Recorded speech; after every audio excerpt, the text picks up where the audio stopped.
Hi there. I'm just going to talk you through a few types of cells today. They're called specialised cells, and they're basically cells that do a certain job. They do certain jobs in your body, or in a tiger's body, or an oak tree's body. And to help them do their job, they've got to have a special shape. Now you can see two pictures there of an animal cell and a plant cell, and hopefully you know those. But actually, most cells aren't like those. There's lots and lots of different sorts of animal cell and lots of different sorts of plant cell. So let's have a look at a few different key ones.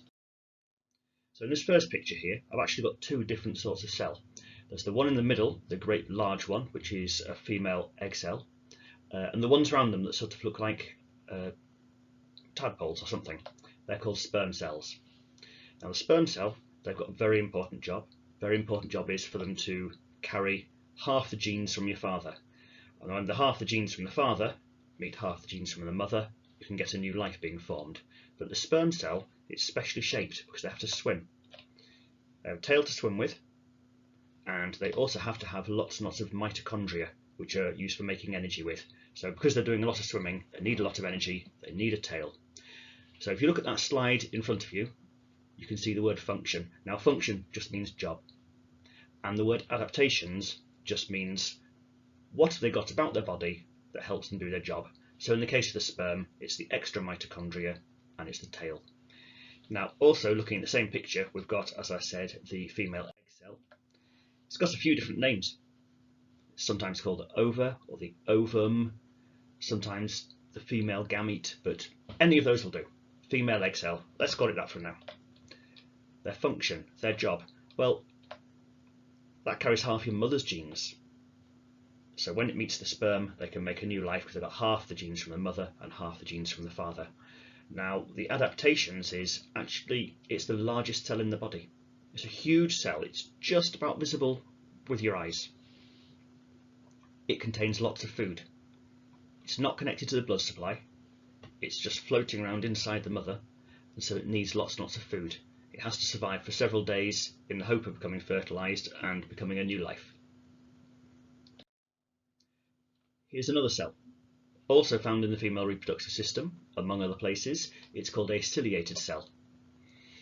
Now, its function, its job, is to move stuff around from one place to another. And you normally get them with lots and lots of them together.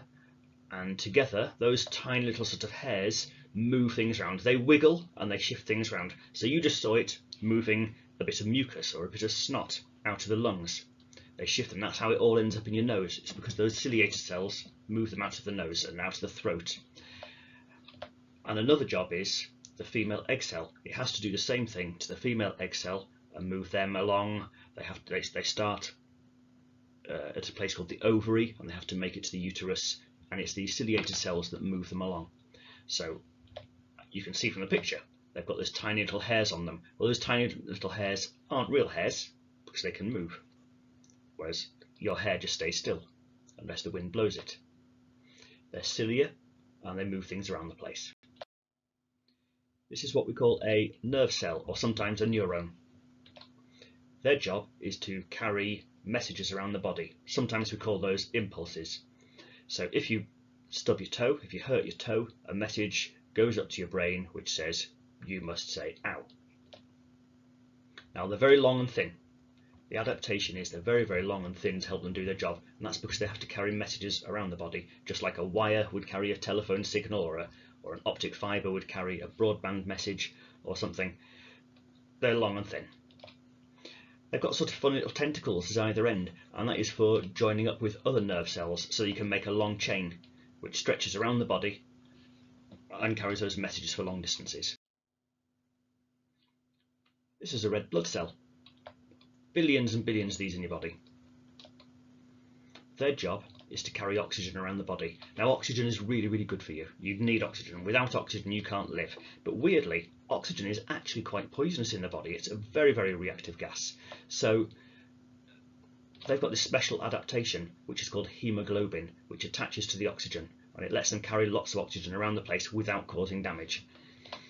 They've got no nucleus. Now a nucleus, almost all cells have a nucleus. It's very, very rare to meet one without a nucleus. But here is one. and that is just to make more room for oxygen. If there's no nucleus, you can fit a bit more oxygen in. And they've also got that sort of funny sort of donutty shape, which gives it a large surface area, which gets more oxygen in. And that phrase, large surface area, is a very, very common phrase in biology. Lots and lots of things have got a design, the way they're designed, the way they've evolved to be a certain shape, to do with large surface area. It's a really common thing. Most of biology is basically explained by the words large surface area. There's some more blood. Now, you can see the red blood cells I showed you before, but right there in the centre there's a white blood cell, and there's one in the bottom right as well. They're called white blood cells. Their function, their job, is to fight diseases and bacteria and viruses. There's not nearly as many of them. Most of your blood is red blood cells, but there's a few white blood cells. The adaptations for their job is, well, firstly, some of them can just digest microbes. Basically, they can eat them, but they don't have a mouth, they don't have teeth. What they do is they surround them. They're sort of jelly type things, and they can surround a microbe and then they can digest it. They can also make poisons, special antibodies that kill microbes. They've got a large nucleus. You can sort of see the purple nucleus inside the central white blood cell there, and it's a very, very large one, and that helps them remember other microbes. When they see one, they recognise them, they know they've seen them before, and they know which antibody to produce. Right, we're on to some plant ones here. This is the very top surface of a leaf, and those cells you can see there are called Palisade cells. Sometimes people just call them leaf cells, but the proper name is a Palisade cell. Now, their job is to absorb sunlight, carbon dioxide and water to do photosynthesis. The purpose of photosynthesis is to make glucose, which is energy, a store of energy, and plants really need those. Palisade cells are very important. Now, to do their job, they've got to be wide and flat. They need a large surface area so it can absorb much sunlight. But you can see in the picture, there's lots and lots of green blobs, and those green blobs are chloroplasts, and that's where photosynthesis happens. So all those plant cells there have all got those green blobs, and they're so, so important. Without doubt, I'm not even joking, chloroplasts are the most important things on the planet. There's nothing more important than them. They make all the oxygen, they make all the food. Without them, we'd starve to death. Except we wouldn't, because we'd suffocate first. Here's another plant cell.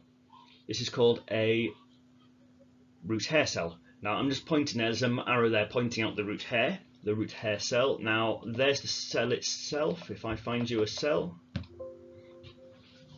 there we go. That's what the cell itself looks like. Its function is to absorb water and minerals, and to do that they need a long hair.